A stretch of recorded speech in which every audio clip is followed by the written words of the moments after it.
So let's go ahead and look at this small article. It's not very long by any means. And let's try to look at especially the writing prompt at the end of the article. This article is called "Reading Books is Fundamental" by Charles M. Blow, The New York Times.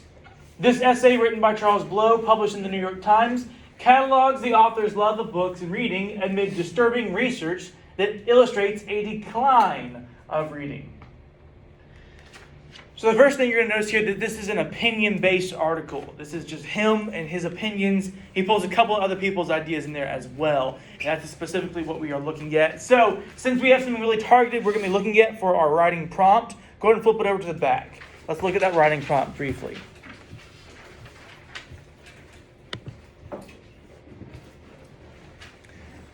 It reads, you have read Charles Blow's essay, "Reading Books is Fundamental," published in the New York Times. Analyze how the author uses the opinions of others to support and refine his point of view on the importance of books. So we get told a couple of good bits of information here, and this is what I would suggest writing down if you want to on this. A good way of practicing this. We have what we're supposed to be writing about. Analyze how the author uses the opinions of others to support and refine his point of view on the importance of books. So we know the author's point of view. Whenever you are trying to make a point, you are trying to get other people to agree with you. So we know his point. Charles Blow thinks reading is important.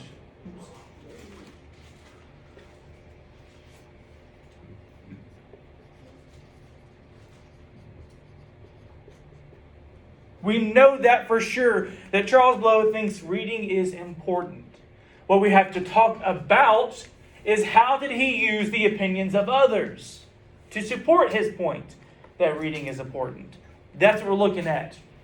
So anytime he brings up someone else's point of view on reading, that's what we got to talk about. So let's figure out how many times he does that. Now that we have that written down, we have what we should be looking for. We should have when is he bringing other people's points of view into this article? Let's go and flip it back to the very front and start reading. Would someone please mind reading the first paragraph for me? Anyone? Go ahead. The first thing I can remember buying for myself, aside from candy, of course, and not a toy, was a book. Keep going. It was a religious picture book about Job from the Bible, called a Kmart. It was one of the rare occasions when my mother had enough money to give my brothers and me each a few dollars so that we could buy whatever we wanted. We all made a beeline for the toy aisle, but that path led to a session of green cards and books. As I raced past the children's toy books, they stopped me. Books to me were things most special, magical, ideas internalized. Yeah, you can stop there. That's actually a good stopping point. So, does Job have a connection to us? Did we hear about Job in our book? Yes. We did, didn't we? That was actually brought up in Paranormal 451. I think I even told y'all briefly a little bit about Job from the Bible. Continuing on, though, also another briefing stopping point. Have y'all ever been to a Kmart? You have? Yeah. You have? It's rare these days. It's mostly gone. A lot of them are shut Kmart's. down. Yeah, most of them are pretty much gone by now. So it's kind of interesting. But continuing on. Now, has he brought up anyone else's points of view? Is it anyone else's opinions yet? His brother. No, he's not really done that yet. He has briefly mentioned his brothers, but that's really about it so far. If we keep going, books were the things my brothers brought home from school before I was old enough to attend. The things that engrossed them late into the night as they did their homework. They were the things my mother brought home from her evening classes, which she attended after work to earn her degree and teaching certificate.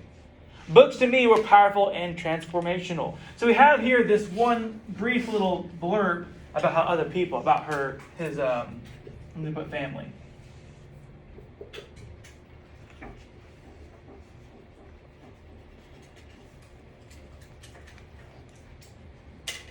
So there in the greeting card section of the store, I flipped through children's books until I found the one that I wanted, the one about Job. I thought the book fascinating, in part because it was a tale of hardship to which I could closely relate, and in part because it contained the first drawing I've ever seen of God, who in those pages was a white man with a white beard and a long robe that looked like one of my mother's nightgowns. Isn't that almost like everyone's first thought of God? It's weird because you can't really imagine God. He's greater than your imagination, but it's kind of funny. I picked up the book, held it close to my chest, and walked proudly to the checkout. I never made it to the toy aisle. That was the beginning of a lifelong journey in which books would shape and change me, making me who I was to become. We couldn't afford many books. We had a small collection. They were kept on a homemade rough-hewn bookcase about 3 feet tall with 3 shelves.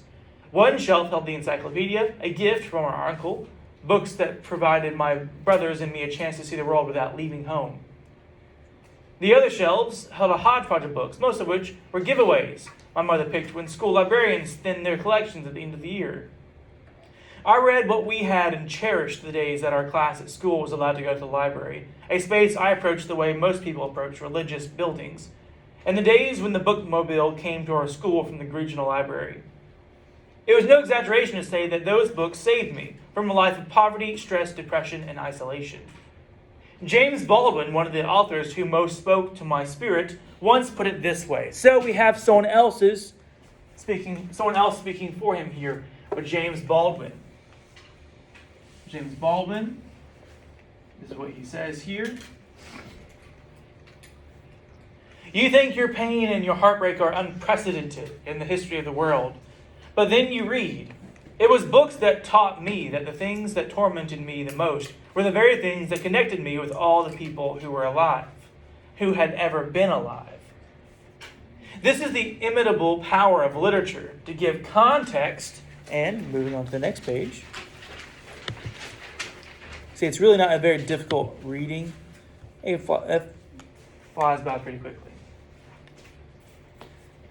Meaning to the trials and triumphs of living. That is why it was particularly distressing that Atlantic's Jordan Weissman pointed out Tuesday that, so we have now Jordan Weissman speaking. And this is what he's pointing out.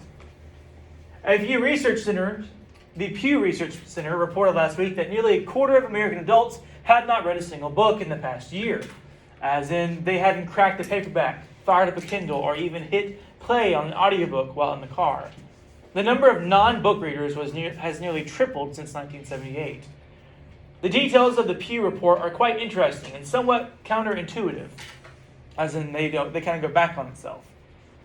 Among American adults, women were more likely to have read at least one book in the last 12 months than men. Blacks were more likely to have read a book than whites or Hispanics. People aged 18 to 29 were more likely to have read a book than those in any other age group. And there was little difference in readership among urban, suburban, and rural population. I understand that we are now inundated with information, or we are like force-fed. We have so much.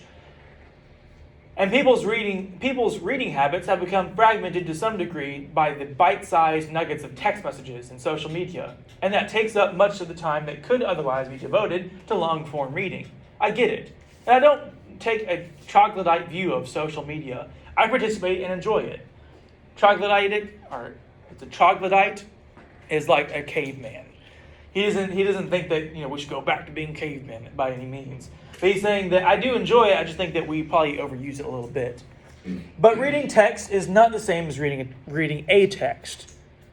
Sounds kind of odd. There is no intellectual equivalent to allowing oneself from the time and space to get lost in another person's mind, because in so doing, we find ourselves. Take it from me, the little boy walking to the Kmart checkout with a picture book pressed to his chest. That's the entire text. That's it. How many times does he talk about other people's opinions? Twice. Really just twice. We can argue a third one. He'd be a little bit weak with his family, but we could have up to 3 paragraphs with just body paragraphs there. So how long should this paper be? 4 or 5 paragraphs. It could be either, I would suggest either 4 or 5 paragraphs. So let's look at how we could actually put this in a quick plan. If you remember correctly, we have our basics when it comes to our paper. What should be first? What paragraph? The introduction, right? The intro first. There are 3 parts of that introduction, which are, what's the first one? We need a hook, an attention grabber, something about our topic. Our topic we know is why reading is important. Then we have our lead in. How do we get from our topic? We brought it up in our hook. How do we get from that to our thesis? That's going to be our lead in sentence. Now we have to make a choice here. Do we choose to do 4 paragraphs, so we have 2 good body paragraphs, or do we go up to try to do 5 paragraphs? That's the decision we have to make here. Personally, I would argue for this text just to do 2 body paragraphs. If you used to do the brothers, wouldn't it be a counterclaim? Because they said like they would choose a toy over a book. Yeah, so the idea of his brothers that he brought up could be counterintuitive in itself. It could be a counterclaim, you could argue. So it really probably we shouldn't even use that idea. So that's why it further solidifies the idea of only 2. So our first one we have can be found on page 1, closer to the bottom down here, is going to be James Baldwin, right? He brings up James Baldwin's thoughts with this section here. That's what I would suggest having your first paragraph be about.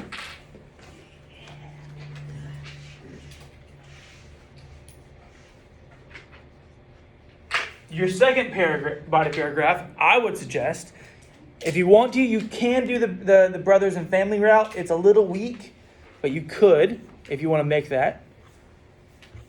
Or you go to the Pew Research Center, since that's someone else's research there. Body paragraph number 2. The Pew Research Center. And last but not least, what do we have? After our introduction paragraph, after our body paragraph, then we have our conclusion, right? And our conclusion is going to be the flipped version of what? The intro, yes. So instead of starting off with our hook, we're going to start off with our restatement of the thesis. Restate thesis. From there, we have our lead out. And finally, we just have our closer, we'll call it.